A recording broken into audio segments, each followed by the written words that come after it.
السلام عليكم ورحمة الله وبركاته، متابعين ومتابعات قناة يوميات ربة بيت. سعد الله أوقاتكم يا ربي، وين ما تكونون براحة بال وبصحة وعافية. اشتاقت لكم هواية، من زمان ما مصورة وياكم فيديو. بس شوية فترة الامتحانات وشوية هيك الواحد ويا جية البرد، فما أعرف هيك متربط. الحمد لله على كل حال. جايتكم اليوم داريد أسوي وياكم طقم صلاة. عندي واحد مال بنتي، فأريد أسوي واحد عليه. هو ما بيشي، يعني هو تنورة ويانس. طريقته كلش بسيطة. طبعا بسيطة لأن زوجي علمني إياها، يعني أعرف إنه، بس ردت أتأكد شوية إنه ما ردت القماش يخرب. هذا كلش لونه عاجبني. من بقايا القماشات اللي عند زوجي بالمشغل أخذتها، وهو هذا همينة من القماشات اللي مالت المشغل. قماشه بارد وحلو وما يتعقج وما يذبلون، فكلش حلو مناسب طقومة الصلاة. طبعا هذا خيطت لي خياطة عندنا بالمشغل، الله يرضى عليها. فقلت على مود أسوي وياكم فيديو، وأراويكم شلون إنه قطعة قماش بسيطة نقدر نسوي طقم صلاة حلو، يعني نجدد به فترة والثانية. أني بصراحة ما عاجبني طقم الصلاة اللي عندي إياه المشجر. أحس هيجي موضته راحت وصار قديم. ما عاجبني أصلا هو لأنه مشجر بالمرة، ما عاجبني. فقلت أسوي وياكم واحد سادة. طبعا أول شي، طبعا كل اللي راح أسويه، راح أجيب القماش، هذه القطعة العريضة. القطعة العريضة هاي ما أعرف إذا واضحة عندكم أو ما واضحة، ما أعرف. أطبقها اثنين. طبعا أنا ما راح يمشي الحال على الطاولة هاي، راح أخليها بالقاع وأخلي عليها اليانس وأقصها وياكم وهي على القاع. حبايبي، هاي هنا أنا حطيت القطعة. طبعا هاي القطعة وهي مثنية تمام. جيت خليت عليها الطقم اللي أنا أريد أفصل عليه. طبعا من هنا الحاشية راح أسوي بيها قرط على مود من أسوي شو يسموه الثانية مالت الركبة، على حسب مالت فتحة الركبة اللي أنا أريدها أسوي بيها هذا القرط. بس ما أريد أخرب. هنا أسوي قرط حتى شنو أعرف إنه من هنا راح أبدي، وآخذ هاي الدوران راح أقصه كليته على حسب هذا الطول اللي أنا أريده. طريقته كلش سهلة، لأن أنا ما أعرف أسوي هذا اللي أبو الردن أو الكم. صعب كلش علي. فهذا كلش حلو ومريح وسريع، يعني كلش سريع. إنه واحد من مثلا شغلة غير الصلاة يريد يلبسها على السريع، جدا سريع، مجرد ما تحطين اليانس فكلش سريع. فصراحة أبدي أقص هذا وياكم. أقول بسم الله. طبعا أنا لأن ما عندي مكان واسع، يعني اللي حاب يعني أو اللي عنده طاولة كبيرة يقدر يحطها عليها. أنا كان أقدر أسوي بالمشغل، أروح يعني. بس قلت لا، على مود أسويه وياكم. فأبدي هسه أقول بسم الله. بس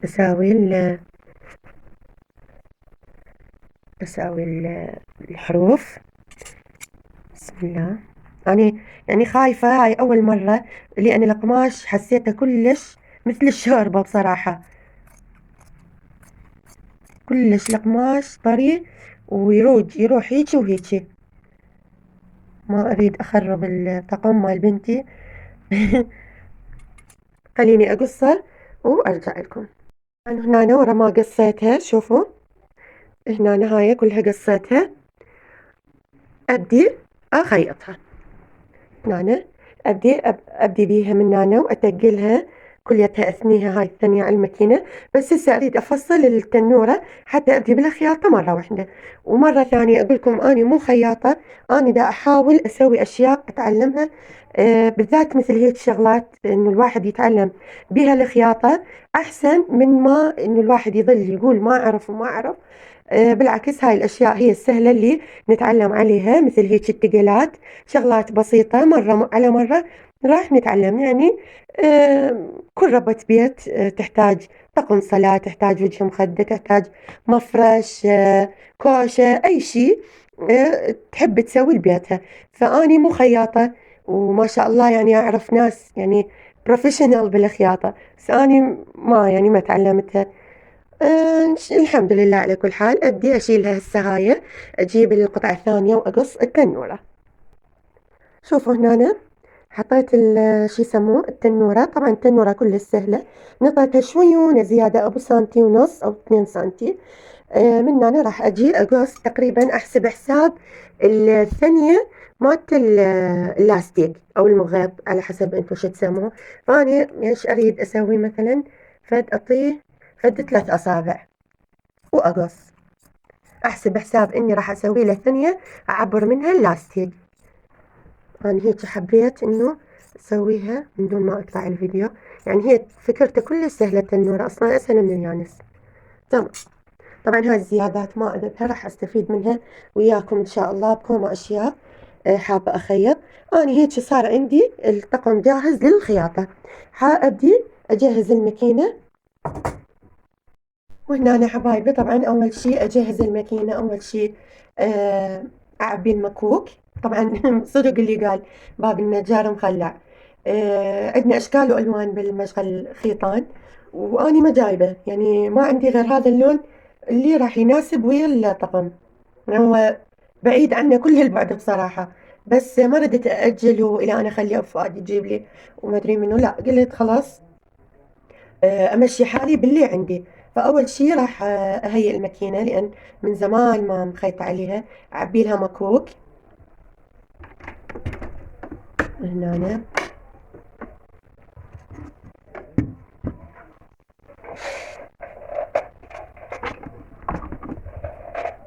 أشوف الكهرباء إيش بيها. أشوف الكهرباء. هنا حبايبي سويتها، بدي أعبيها.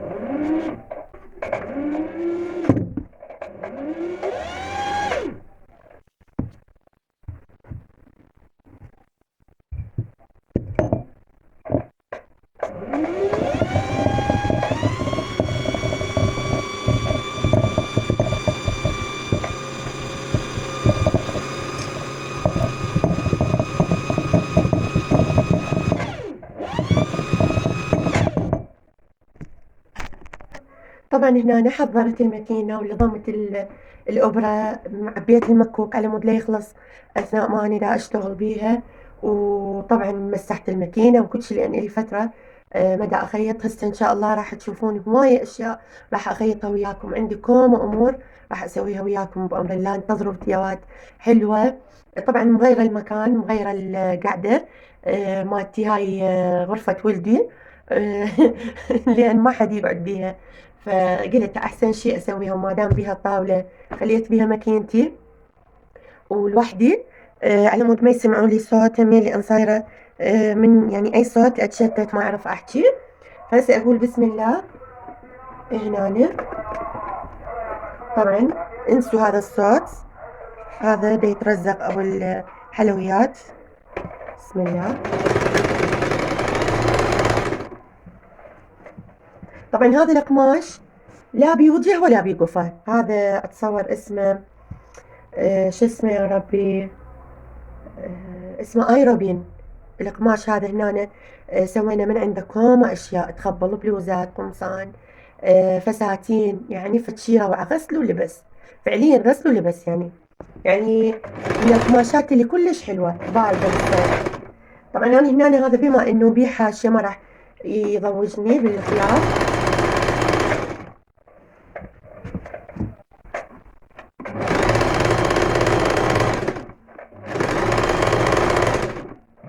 بس أنا مستصعبة القماش لأن مثل المي يروج روج، فكلش حاسة بصعوبة وياه.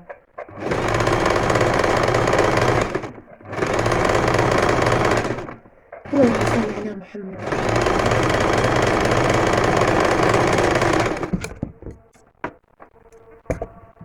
هسه تتذكرون القرط اللي سويته، اللي على أساس فتحة الوجه، راح أتقلها من هنا، أمكنها هنا، أمكنها طبعا.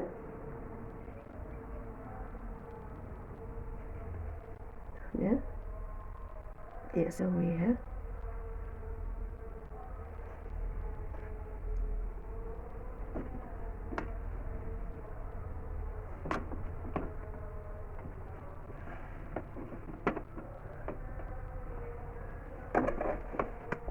طبعا. ما أعرف إذا الضوء واضح عندكم أو فد شي. هنا طبعا سويت الراس، فتحة الوجه، تقلتها هنا طبعا.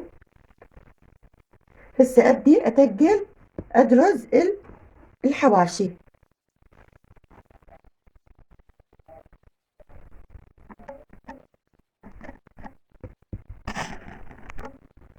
هنا راح أبدي أتقل اليانس من جوا.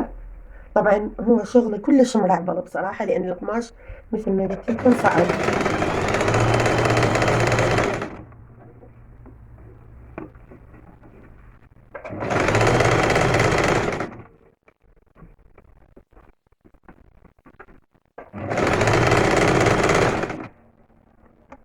وهنا أنا حبايبي حبيت أخلي لها كلفة طبعا، خيطتها تقلتها، فعلى مود أخفي القماش لأن كان كلش صعب بالنسبة إلي أنا.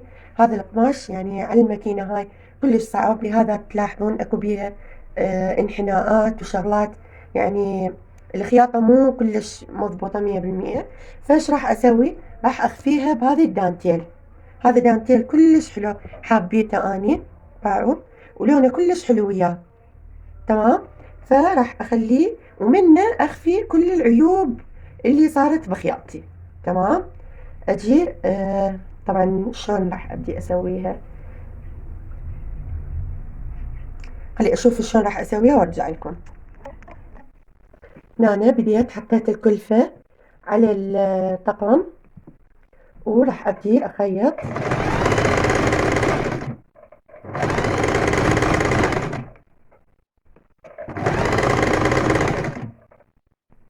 التنورة سويتها عدلة كل شي ما بيها، بس تقلتها من الجانب وثنية الحواف مالتها. طبعا القماش كلش صعب، يعني الخياط يراد له خياط يعني محترف، لأن مثل المي. طبعا هنا قاعدة أشطف بيه، وسويت هنا ثانية خليت فتحة من الجنب من هنا، حتى شنو راح أدخل بيها اللهم صل على النبي المخيط. تمام. طبعا كل اللي اخذ يعني اشوف الكمية اللي اريدها مثلا، و تصور هذا كله زين، لازم اقيسه. يعني اخذت الكمية اللي اريدها. هسه شو اسوي؟ ادخل ماشة بالحافة هذا الشكل، هالشكل كأنما، وابدي ادخل من هاي اللي أنا خليت بيها الفراغ وأعبر بيها إلى أن أوصل أطلعها من الطرف الثاني.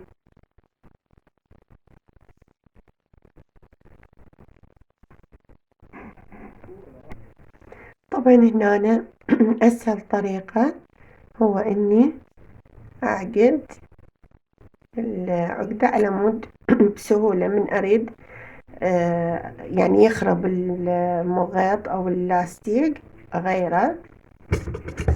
هنا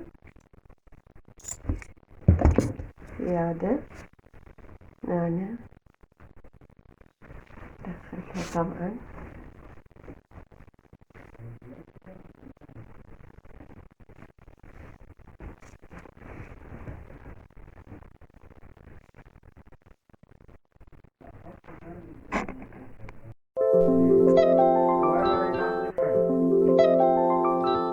شايفين حبايبي شلون كليته يخبل حلو، والكلفة جاية على الجوانب حلوة، والتنورة مالته كلش طويلة يعني حتى ما تبين الرجل بالصلاة.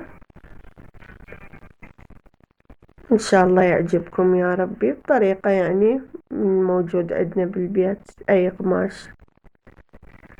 لما تشوفون حبايبي حبيت بهذا الفيديو أراويكم شلون الواحد بالبيت بأبسط المكاين بأبسط الأشياء يقدر يسوي أشياء يجدد بيها حلوة من أي قماش عندنا متوفر بالبيت.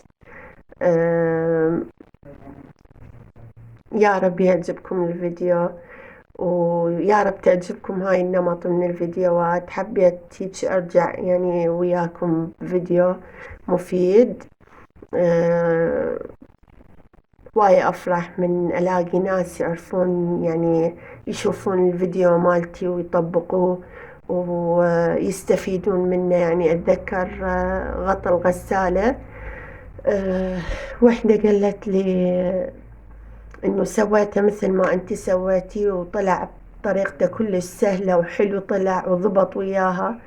فكلش فرحت بهذا التعليق إنه أكو أحد يستفيد من الفيديوهات. وحب يعني بنفس الوقت دا أراويكم يومياتي وأشياء اللي أنا دا أسويها. إن شاء الله انتظروا مني فيديوهات ثانية بالخياطة. دار أسوي وياكم مخدات، دار أسوي وياكم شراشف إن شاء الله. وادعولي ويا ربي يسعد كل أيامكم. أشوفكم بفيديو جديد. السلام عليكم ورحمة الله وبركاته.